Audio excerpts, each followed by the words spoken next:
everyone. Happy Thanksgiving, almost Thanksgiving. And I just wanted to come on here and do a this or a that video. It's not a cooking video, but it's going to be sort of like a video for substitutions for your Thanksgiving dinners. Just something new to try this year to make your Thanksgiving dinner even more healthy and vibrant and full of energy. So let's get started. Instead of using canned green bean this year, let's try to use fresh green beans. Everything will just taste fresher if you use fresh ingredients. So I highly recommend it. And they're filled with way more nutrients and vitamins than a canned vegetable is.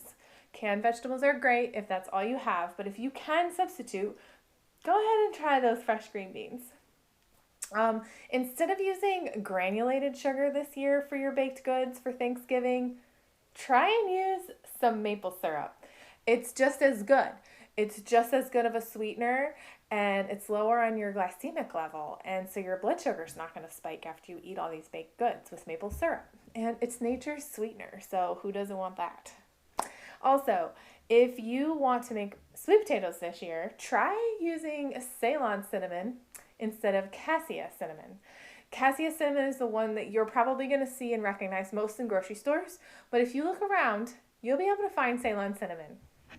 I'll even put a link below because you can find it on Amazon. It's super easy to get delivered right to your door.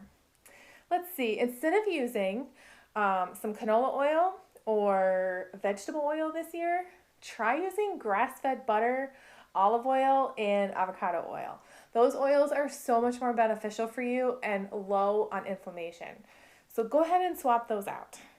For your baked goods this year, why don't you swap out your wheat flour for cassava flour, because cassava flour is amazing and it's what I use in all my baked goods. It's grain-free and nut-free and gluten-free. And it is made from the yucca plant and it's equal portions. So if your recipe calls for a cup of wheat flour, go ahead and use a cup of cassava flour. Your guests won't even know the difference. And it's going to taste delicious and be lower inflammatory for you. So those are my Thanksgiving tips and tricks. If you can substitute this for that, go ahead, why not try it?